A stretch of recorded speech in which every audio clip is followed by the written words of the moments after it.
I used to love the quiet of the night, that stillness, that feeling of the world pressing pause, if only for a few hours. But that was before the tapping started. The first time it happened, I woke up with a start. My heart was pounding, the room bathed in that bluish gray light that comes just before dawn. I lay there, holding my breath, listening. It was so faint at first that I thought it might have been part of my dream. Just a gentle tapping sound, like a branch brushing against the window.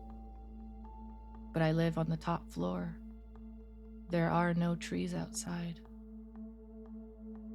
I sat up, straining to hear it again, but all I could hear was the blood rushing in my ears. I tried to convince myself it was just my imagination, that I was still half asleep. I laughed it off the next morning, but a strange unease settled over me, a creeping sense that something was wrong, though I couldn't quite put my finger on it. The tapping came again the next night, and the next, soft at first, almost polite, like someone knocking gently, insistently. I'd wake up in a sweat, pulse racing, ears straining in the dark. Each time I'd switch on the lamp and scan the room, my eyes darting to the window. Always the window. The glass was so cold to the touch, fogged with condensation. The latch was still locked. I'd stare into my own terrified reflection, searching for answers in the empty night beyond.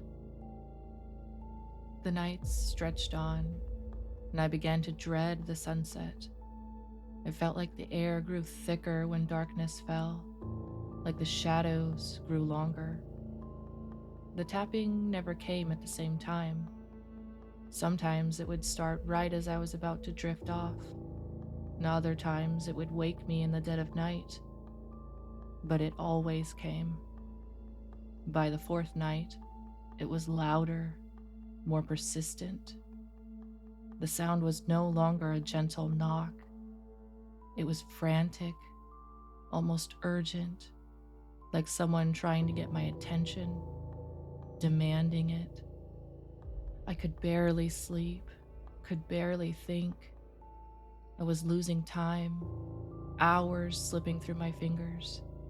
I'd find myself staring at the walls, at the floor, at the window, always the window. During the day, I could almost pretend everything was normal, almost, but things started to slip. I'd find myself in places I didn't remember walking to, with no memory of how I got there. I'd wake up in the mornings with bruises on my arms and legs, deep, dark marks that ached when I touched them. I'd tell myself it was just stress, or maybe I'd knocked into something in my days. But there was a part of me, a small, frightened part, that knew better. Then, things began to move around the apartment. Small things at first. A book I was sure I left on the table would be on the floor. My keys would end up in a different room. Once I found the bathroom tap running when I knew I'd turned it off. Then the photographs on the wall started to tilt, ever so slightly. I tried to ignore it, to reason with myself, but the sense of being watched grew stronger. I could feel eyes on me, could sense a presence in the room with me, just out of sight. I set up cameras around the apartment. I told myself it was just for peace of mind, to prove that nothing was there. But in truth, I was desperate to catch a glimpse of whatever it was. I wanted to see it, even though I was terrified of what I might find. I watched the footage every morning, every hour, my eyes bloodshot and stinging, but the tapes showed nothing. No movement, no figure, no tapping, just me, alone, staring at the window, always at the window. And then came the dreams, or at least I think they were dreams. It started with that tapping sound, slow at first, a rhythmic knocking that echoed through the empty halls of some place I didn't recognize, some place that felt ancient, forgotten.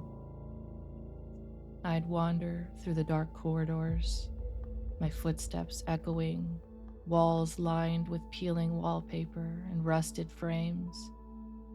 The smell of damp and decay fills my nostrils, and I'd feel something behind me, close, too close, a shadow that moved with me, breathing down my neck. I'd turn corners, run through rooms that seemed to stretch on forever, but I'd always end up back at the same place, a single door at the end of a long hallway, and behind it, the tapping. It would get louder and louder until I felt like it was coming from inside my own skull, like my brain was rattling against my bones. I'd reach for the door, my hand shaking, but just as I touched the handle, I'd wake up, drenched in sweat, gasping for breath. I started losing days, whole chunks of time missing, hours disappearing like smoke in the wind. I'd find myself standing in front of the window, staring out at the street below, my face pressed against the glass, my breath fogging up the surface. I'd snap out of it, heart racing, and I'd find scratch marks on the window pane. Long, jagged lines, like something was trying to claw its way in or out. I told my friend about it one day. I tried to laugh it off, but she noticed the dark circles under my eyes, the tremor in my hands. She stayed over one night to keep me company, to prove that there was nothing to fear. But that night, the tapping grew frantic, harder, more violent, and she heard it too. Her face went pale, her eyes wide. "Is that the wind?" she whispered. But I could see it in her eyes. She knew. She could feel it too. Whatever was out there wasn't the wind. And then we saw it. A face, pale and distorted, pressed up against the window. It was there for only a second, but I know we both saw it. She screamed, and I felt something cold grip my heart. When I ran to the window, there was nothing there, and just my reflection, staring back at me, wide-eyed and haunted. She left in a hurry, and I haven't heard from her since. I stopped going to work, stopped answering my phone. I barricaded myself in the apartment, covered every window with thick, dark sheets, sealed every crack and crevice. But the tapping continued, louder now, more insistent. I could hear whispers sometimes, faint and just out of reach. I couldn't make out the words, but they were getting clearer, getting closer. The nights blurred together in one long waking nightmare. I stopped eating, stopped drinking. I couldn't tear my eyes away from the window where it all began, the window that seemed to pulse with a life of its own, breathing in time with me. taunting me with its silence. Then, last night, I heard something different. Not just tapping this time, but a scratching, slow and deliberate, the sounds of nails dragging across the glass, carving letters I couldn't see. I watched, paralyzed, as the glass began to crack, hairline fractures spreading like spider webs. And then, through the gaps, I saw it. Not a face, but an eye. Just one eye, bloodshot and unblinking, staring directly at me. I screamed. I threw whatever I could find at the window, but it didn't shatter. The eye blinked once, slowly, and then it smiled. Not a human smile, not really, but something that stretched the skin in impossible ways. Something that twisted and curled at the edges. And then it whispered my name. I swear to God, it whispered my name. I stumbled backward, my mind reeling, trying to make sense of what it was seeing. I don't know what it is. I don't know what it wants. I've tried looking up stories, searching for answers. I found something about an old legend about things that live in places forgotten by time, that feed on fear. But nothing concrete, nothing that makes sense. I don't know if it's a spirit, a demon, or something else entirely, something older, something that doesn't belong in our world. I don't even know if it's real anymore, if any of this is real, if I'm real. I feel like I'm losing myself, like I'm slipping into some other place, some dark, twisted reflection of my own reality. Tonight, I've decided I won't sleep. I won't let it take me.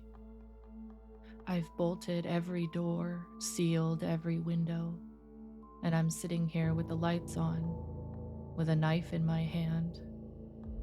But the tapping has started again. It's louder than ever now, almost deafening. The walls are shaking, and I can hear something moving, scraping against the walls, whispering my name over and over.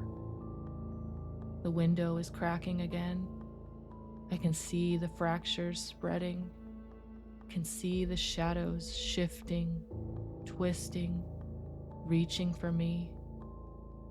I don't know what's coming, and I don't know what's out there, but I can feel it.